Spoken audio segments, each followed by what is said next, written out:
It's time to start our new project, the Star Spangled Beauty Ladder Quilt. I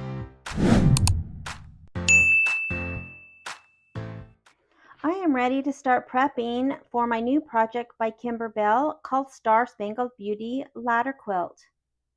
I took my instruction book to a copy store and had a coil binding put on the edge along with the clear plastic front and back covers to protect it.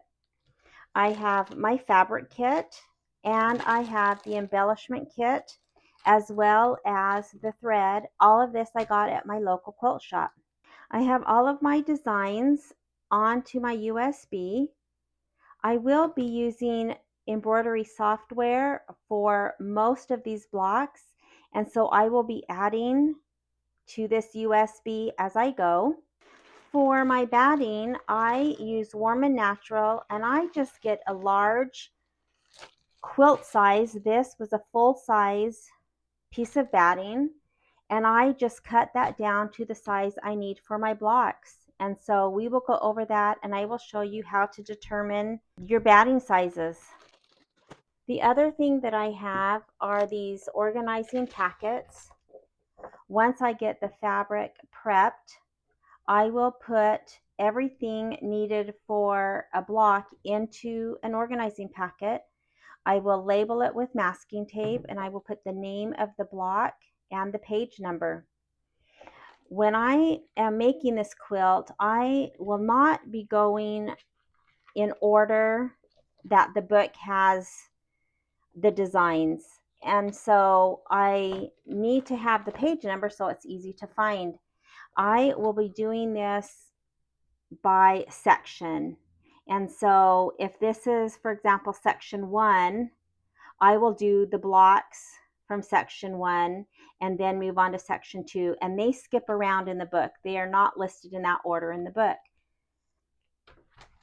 For the embellishments, I do not cut these to size. I will take everything out of this kit and put it in a packet.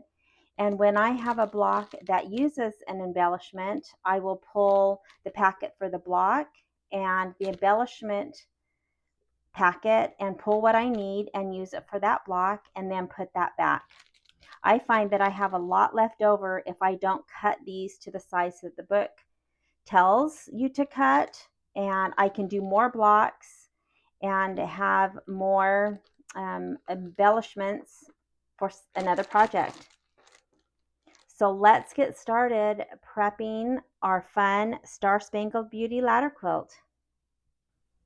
So I'm ready to cut my batting to size, and I have just started at the front of the book and have gone through to look at the size for the batting. Now I do my batting a little bit different than the directions. The directions say to cut your batting a little bit larger. Then you do a tack down for the batting and trim around. I normally don't do that, so I cut my batting exactly to the finished size that it needs to be. And I'll show that when we start stitching out. And how I determine what size of batting I need is I will just go to every block, and if you look down where it talks about block by block quilting, which is what I will be doing, it gives the quilting background design size. So for this block, the size of the design for the background quilting is 4 by 6. And so I know that I need to cut my batting 4 by 6 for this block. And again, that's a little bit different than the instructions, and I'll go over that. So I will mark down, I'll just take a post-it note and write 4 by 6 and that I need 1. And then I will go to the next block, go to the quilting design size. This is a 6 by 8, so I know that I need a 6 by 8 piece of batting. And so then I'll just write 6 by 8 and mark 1. And that's why these really aren't in any sort of order. I have just marked them as they come in the book. So then I will just go through, and then there will be 4x4s, 4x8, 6x6, and all of these different sizes. And I just mark off every time a block has a quilting design that size. So at the end, I have 6 4x6, 4 6x8, etc. So now when I'm ready to cut these to size, I will take my batting, and I've squared up one edge, and I think for this size quilt, I am going to cut an 8-inch strip. This is folded. This is my large piece of batting. It's folded into 4 layers. And so I think I'm going to cut an 8-inch strip and a 6-inch strip. A lot of times I will just cut a 4, a 6, and an 8-inch strip, and then just subcut, and whatever I have left over, I'll just put to the side and use, for another project. This one, the 8x10, I could just cut 4x6-inch strips or 4-inch strips and 6-inch strips, and then just cut this one 8x10 by itself. But I think I've decided to do 8-inch strips because then I can subcut that 8-inch down into 4-inch. So I hope that makes sense. And let's work on this, and I'll just kind of show you the method to my madness. So the first thing I'm going to do is just cut. I'm just going to start with one each, one 8-inch wide strip, and then one 6-inch strip.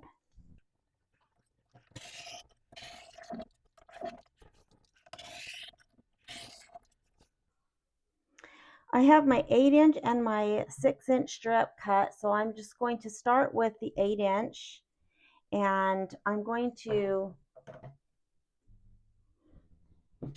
go down to a single layer to do all the subcutting. The first thing I'm going to do is square up the end. So I will just line it up and square this up.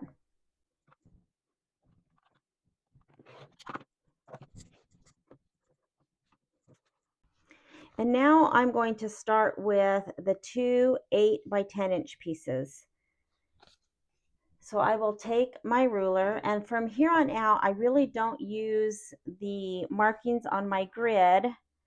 So it doesn't matter if, I'm slanted, I use the ruler. And so I know that, of course, this is 8 inches, and so I need to mark the 10-inch mark to the edge that I just squared up. And I can see it's squared up to 10, and of course squared up to the 8. And I will cut 2 of that size.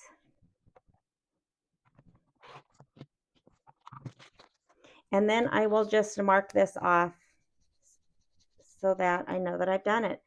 So now I am going to go to the 6-inch and start cutting this. And I will just go ahead and start with the 6x8 and the 6x6 size and just cut those down. I'm going to put my big ruler aside and start using my smaller one. It's a little bit easier.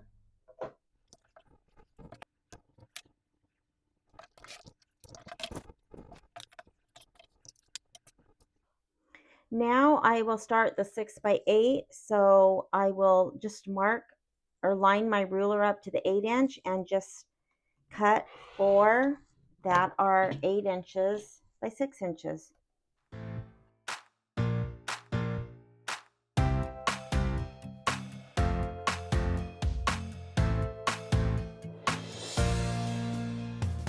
And I will just continue subcutting these strips. So I have the 6-inch strip. I need 6 of the 6x6, so I will subcut into those sections, and then I will go back to working with the 8-inch piece. Now I do have a couple of 4x8s, so I will use this 8-inch piece and cut 2 4x8s. And then after that's done, I don't have any more 8-inch, so I will cut this 8-inch piece down in half lengthwise and then start cutting all my 4-inch. So I have to cut 4x6 inches and 4x4s. And then these smaller pieces, I will just see what I have left and see if I can cut those with the remaining.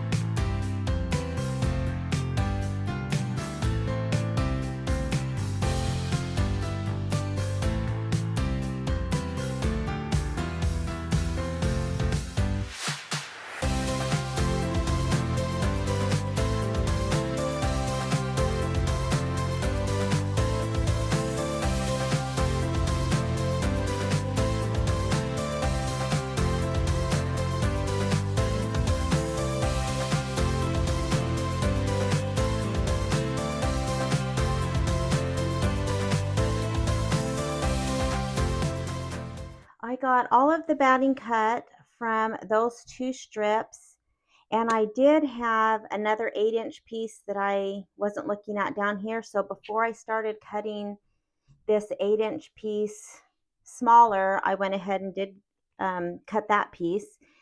And here's all the batting for our quilt. And this is the only batting that I have left from those original 2 strips. So I will just put this aside. And if I am doing a project and I need some batting, or if I start another project, I will pull this out and cut what I can before I start cutting into my big piece. So now, while I have this out, I am going to label these pieces so it'll just be easier when I'm ready to put my packets together. So I just keep little pieces that I use over and over of the sizes and clip them so that they're easy to find. These first ones I don't have, those are a different size, so I don't have any of those.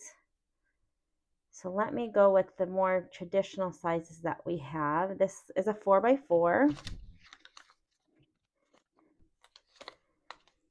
It looks like I've lost my 4x4 piece. Oh, there it is.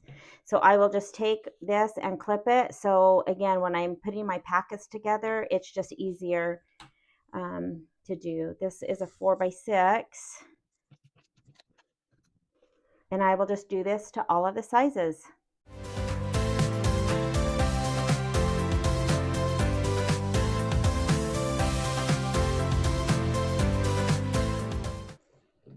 So now I didn't mark these 2 8x10s because I know that that's easy to tell. So I have all these marked ready to be put in my packet. So I'm going to set these aside and get to cutting the fabric. Cutting the fabric, I will use the cutting diagram, and that just shows the best layout to get the most out of your fabric. For some of these, you'll have quite a bit left over, but a lot of them you will need to pay special attention in order to get all of the fabric cut. So I always start with the smallest and kind of work my way up. I'm going to show you how I cut these smaller pieces, and then it's just the same with the larger pieces, just following the diagrams. After I cut these first 4 little pieces, I am going to take the time to put my fabric in order, and I will again go backwards. It's easier to make sure that I'm just not bouncing around and I am not accidentally looking at one, cutting the wrong piece of fabric. So I will take the time to put these in order. But for these first 4, let me show you how Kimberbell has us cut. This very first, and it might be hard to see, and it's kind of hard to see in person, but this first piece is a directional print, and it's this piece right here, and it needs to be a 5x5. These little pieces are 5x5, so I don't need to trim or do anything with that one. The next is the next blue one, and it's again hard to see, but it's a little swirl, and so this needs to be cut 5 inches by 3.5 inches. And so all of these little squares are 5 inches. So I will just take my ruler and I will line up the it's 5 inches wide, so I need to cut 3 inches or 3.5 inches. So I will put my 3.5 inch on the bottom. Again, it's 5 inches across, and so I will cut this.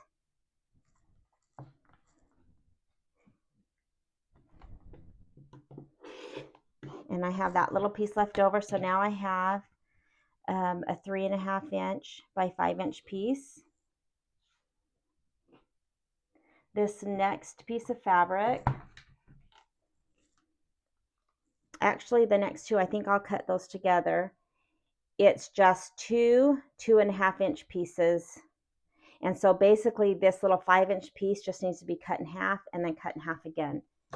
So I'm going to put those together since they're exactly the same, and the fabric isn't directional, so it doesn't matter which way I cut it. But you do need to pay attention because sometimes they do have directional fabric. So I have those together. So I know that this is 5 inches, and so I will line up my 2.5 inch. Make sure I'm even all the way down. And I will cut that in half. And then I will turn, and I need to cut this to 2.5.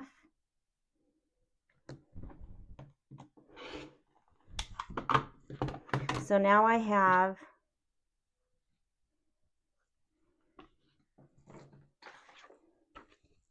two 2.5 inch by 2.5 inch pieces for these. And this is extra, and I will just keep all of my extra fabric. When I'm done cutting all of it, I put my extras back in the box. One thing I do not cut when I first start the project, I don't cut the binding, and I don't, do anything with the background or the borders. Now, some of this fabric is used for borders, these super long strips, and some are not. Some are the ties. I'll probably wait. It looks like these smaller ones I'll probably use during the construction of the quilt. The 23 inch by 4 inch, I'm going to have to see what that is. But usually for borders, binding, background, I don't cut any of that fabric. I just leave it with all of the extra fabric that I have, and I will cut those when I'm ready to use them. I have my next set of fabric, which is these small pieces, and then the next set that's a little bit larger. So it would go from all of these fabrics up to this piece. The last few pieces are the bigger pieces, and I will do those in just a minute. I have these pressed. I just lightly press to get the fold out. And some of these are super easy because there's just one piece. So I want to show you though how I would cut a piece of fabric that has multiple pieces and they're not the same size. And so I'm going to use this little red piece. There are 4 that need to be cut from the red. And so what I usually do first is I will look to see how wide those fabrics are together. So if you look, there's a 3.5 inch wide and a 2 inch wide. So I know that my first cut, I'm going to make 5.5 inches wide because I'm going to cut this down and get rid of the excess. So I need to cut a 5.5 inch wide piece. And then if I turn and see how tall I need that, I need 3.5 and a 2.5. So I need a 6 inch tall. So the first thing I'm going to do is cut this to a 5.5 by 6 inch piece. So it needs to be 5.5 inches wide, and I need to go down to the 6 to make the 6 inch. So I have 5.5 inches wide by 6 inches tall. So that's the first cut that I'm going to do. Now I could just, when this was like this, I could have just come and cut the whole thing up, or you know, it doesn't really matter. I will set this aside, and that just kind of gets it out of the way. And now I need to subcut this into these 4 pieces. So the first thing I'm going to do is cut the 3.5 and 2-inch piece. So if I take this and I'm going to line up my 2-inch and cut, and then that will leave me with my 3.5-inch piece. So my 2-inch piece needs to be cut 3 inches and then a little 2-inch piece. So I will have a piece that is 2-inch by 3-inch and a piece that's 2 by 2. So I will turn this and I will cut, doesn't matter which one, let's cut the 2 by 2. So it's 2 inches, it's 2 inches tall or 2 inches wide, and so I mark the 2-inch on this side, and that will give me my 2 by 2. And then I need a 2 by 3. So I will line up the 3, and this little piece is probably small enough not to keep. So now those are my first 2 pieces. Then from the 3.5-inch piece, I need to cut a 3.5-inch square and then a 3.5 by 2.5. So I'm going to turn this, and I'm going to cut the square first. So I need to cut 3.5. So I have 3.5 wide, 3.5 long. So there's my 3 by 3. And then this one needs to be 3.5. And it needs to be 2.5 inches wide. So I will flip it and put the 2.5, which is exactly right because that's the height that we cut it. So if you look, this matches our little diagram. So we have a 3 by 3 or a 3.5 by 3.5. We have a 3.5 by 2.5. We have a 2 by 3 and a 2 by 2. And so that's how I will just cut each of these. And they're all a little bit different depending on you know, the sizes that need to be cut. For example, maybe on this blue one, it's 3 inches wide. I would just cut the entire length to 3 inches and have a 3-inch strip, and then subcut those 2 pieces. And then I would have a whole piece left over and this little rectangle left over. So you just cut according to the directions, and then we'll be able to put the interfacing on the back.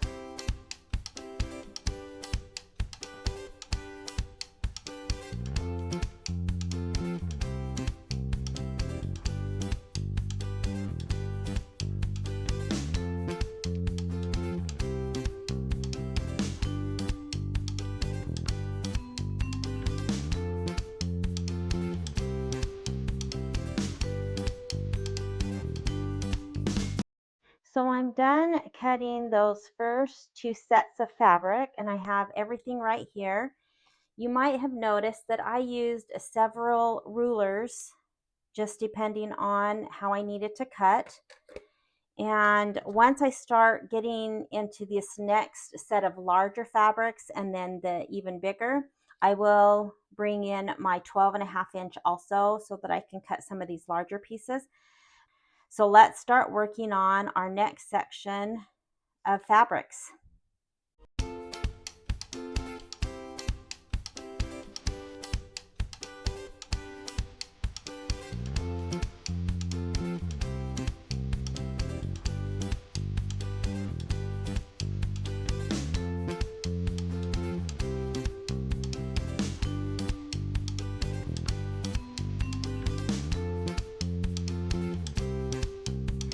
So here is all of the excess fabric that I have that is not needed, and you can see it's a lot of fabric.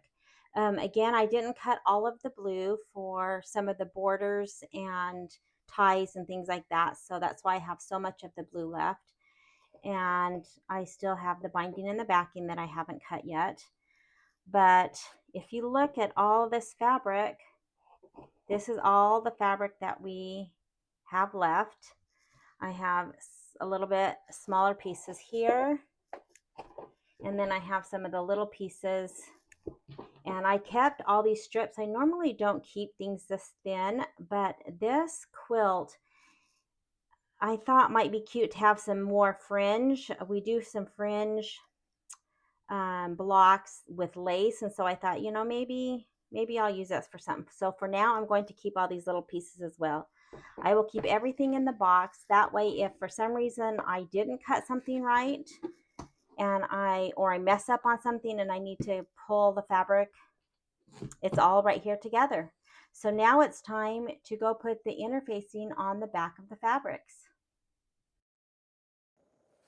Here is all of the fabric cut, and it's a lot. These are a lot of pieces for this ladder quilt. And now I need to put the fusible interfacing on the back of all of these pieces. There are only 2 pieces that I am not going to put interfacing on, and that is one of this pink flower. This is for the cherries, and this will go over the flexi foam and have the clear vinyl on top of it. And they say not to do it, so I'm not going to do this one. Then this long piece does not need interfacing on the back because we're actually going to rip this, and it will be part of the fringe, part of this block. And so they want the frayed edges, and of course we don't want fusible interfacing or it won't fray. So those are the only 2 pieces. I think there were a couple of others that they didn't say not to put interfacing on, but they didn't say to put interfacing on. But I am going to go ahead and put interfacing on all of the rest of the fabrics except for these 2. And this interfacing has a shiny side, and that is the adhesive side. And so how I do my interfacing is I just take the rolls, I spread it out, and then I will just start, I will do this at my ironing board, but I will start to just basically put this together like a little puzzle and start laying these out. Of course, it's wrong side of the fabric down,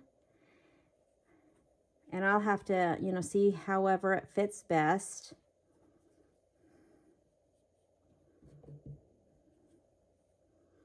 But just for example, and then I would just keep going until, you know, I had a good portion covered. And then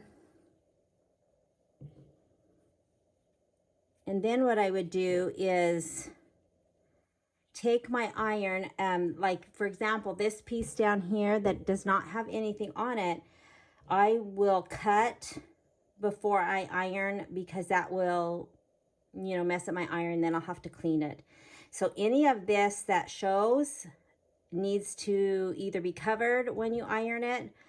But what I like to do is once I have a whole section done, I will take my small iron and just kind of press it lightly, just adhere it enough to be able to pick this up and cut these apart. It will not be completely adhered, but enough where I can cut the sections apart, cut, you know, things that didn't get filled with fabric.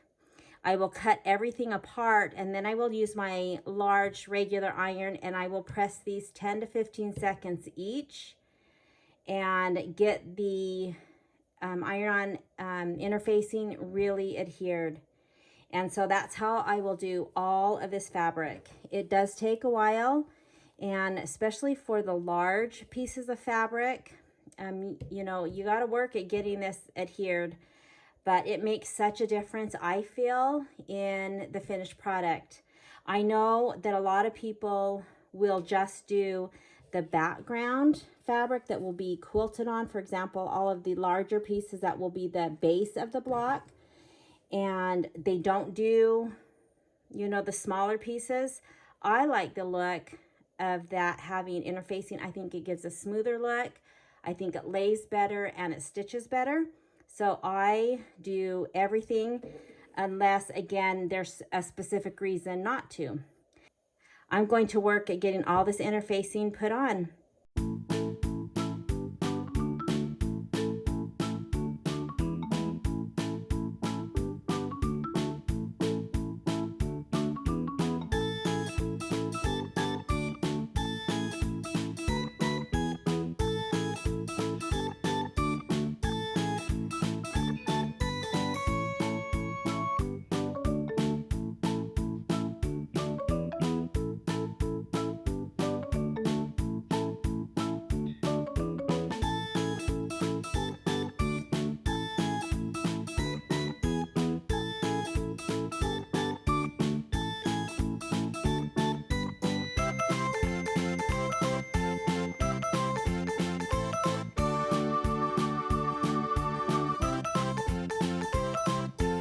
With the interfacing on the back of all of the fabric, I'm ready to start putting everything for each block into an organizing packet. I have taken my organizer packets and have labeled with the name of the block and the page number. Again, I will not be stitching these in this order, and so that's why it's helpful to have the page numbers. So I will go through and look at each block and see what fabrics are needed for that block. So this very first block in the book has this background fabric. It looks like the kind of minty colored background. I do have a lot of the backgrounds of this color, and so I need to look for the 8.5 by 6.5, which looks like this size right here. And if I ever have a question, because some of the smaller pieces are very similar in some of the fabrics, and so I keep a ruler if I need to ever check the size to make sure I'm grabbing the right one. Now I also need the batting, and I know that the batting is the same size as the block by block quilting design, and so I need a 4 by 6 piece of batting. And so I have my batting labeled, and I will just pull the 4 by 6 and pull a piece out and put that, and that is the only thing I need for this block, because the rest of this is just embroidery.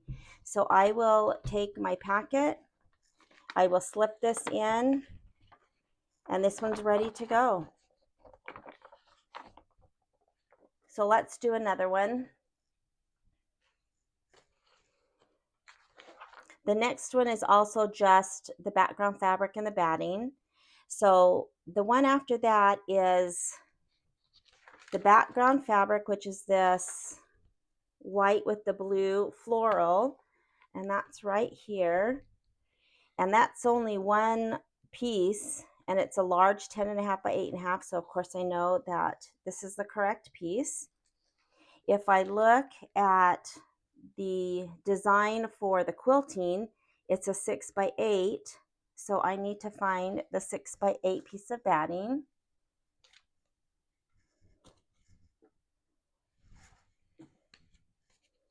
And I'll pull one piece. And then this also has a little applique heart, and it looks like it's that red with the white kind of star flower, and it's a 2.5 by 2.5 inch piece, and that's right here. So I will pull this and put that together, and those are the only pieces I need for this land that I love. And so then I will just slip this into the packet and put that aside. And I will just go through every block and pull whatever fabrics are needed. So for example, here is a block that I would pull the background which looks like it's this one right here. And then I would pull the different star fabrics. So I would need to find one of these light, kind of off-white. It's over there on the side. I need one of the blue stars, which is right back here, and a red, the solid red, which is up here. So I would just make sure that I got the correct size, because for example, this red, there's several different sizes. And so I would need to make sure that I found the 3.5 by 3.5 for this block, which would be this one. But if I, again, ever had a question, I could measure with a ruler to make sure I was picking the right size. And so I will do that for every block. The only thing, again, that I don't put in this packet would be if something had something from the embellishment kit. Let me see if I can find one. So for example, this home block has the background fabric and the batting, of course. It has fabric for the house and the doors and the windows, but then it also has the clear vinyl. And so my clear vinyl I have with my embellishments. And so I would not take this clear vinyl and put it with this packet. When I get to this block, I will pull my packet, and then I will come and pull the vinyl. I will make the block, and then I will put this piece of vinyl back into the embellishment packet. And that just helps keep things together, because again, I don't cut the embellishments to size, and so there are several embellishments that will be used over several blocks. So that's just how I've chosen to do it. However, you could cut down the vinyl. I think there's, I don't know, 4 or 5 pieces of this clear vinyl that we need for different blocks. You could cut those down and put that in, but I've just chosen to leave mine, you know, as a whole piece. And so I will continue, and I will just go through every block until all of my material and batting are put into packets, and then I'll show you how I'm going to put them in order that I will stitch these out.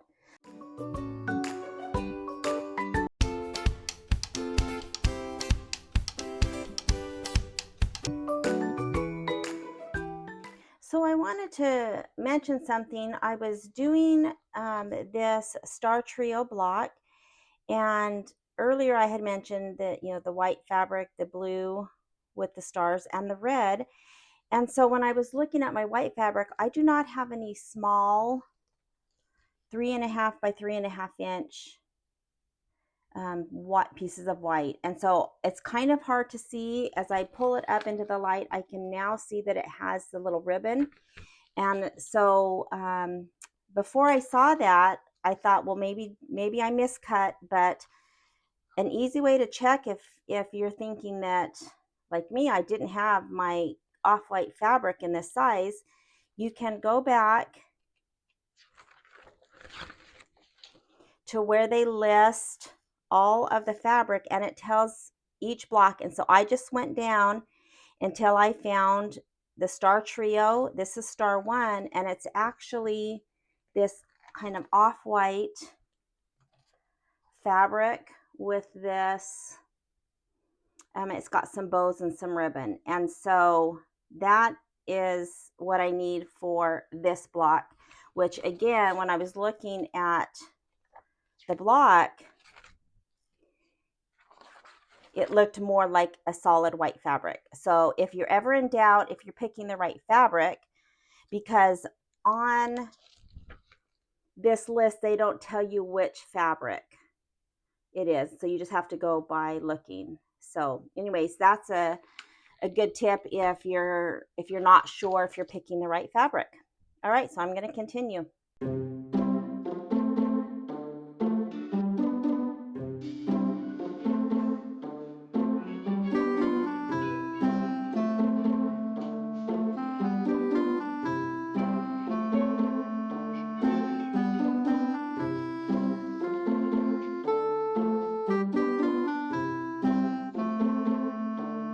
So I'm coming to the end, and when I first started putting everything together, I realized that I skipped this page on the left. I just skipped right over it.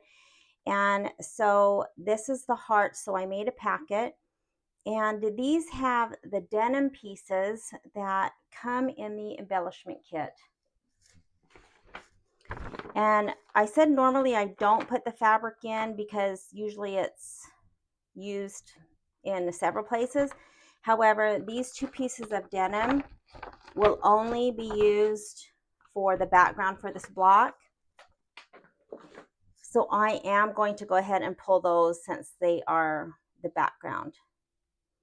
And then I need the fabric for the hearts and the batting. And then one other thing, I was looking, thinking, why do I have so much fabric left?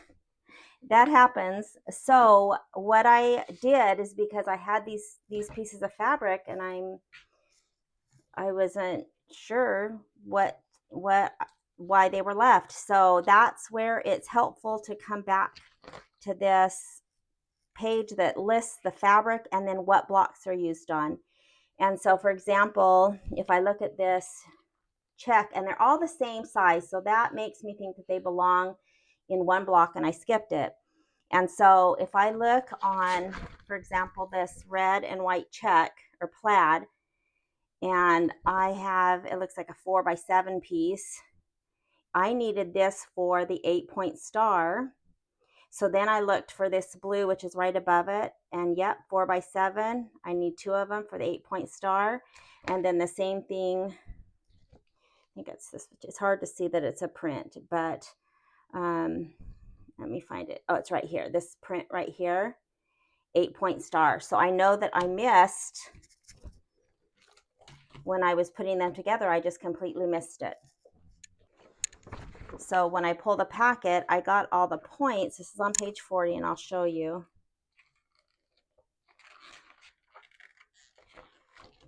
That I, got all the background. I got all these little squares for the 4 patch in the center, and completely missed the points of the star. And so here they all are. So I need to take these, and I put all of these 8-point stars in the same packet. This is a lot, that's a block. I may do completely separate, but I do usually like to do things the same, because they are the exact same steps, and then it's just easy when you're right there to do 3 versus 1. So I am keeping them all in one packet. Now I do have, after all that, I do have 1 piece left that I need to check where it goes, and then I have 1 piece of batting. My batting, I think I may have cut 1 extra, but I'm not, that I'll just put in my stash. So for this last piece of fabric, to see if I cut it correctly or if I missed where it went, this fabric, oh yes, I think I forgot to put it in with the vase. So the vase is kind of up front, I think. There it is, and I think I forgot to put that. So that is on page 20. So let me pull my packet.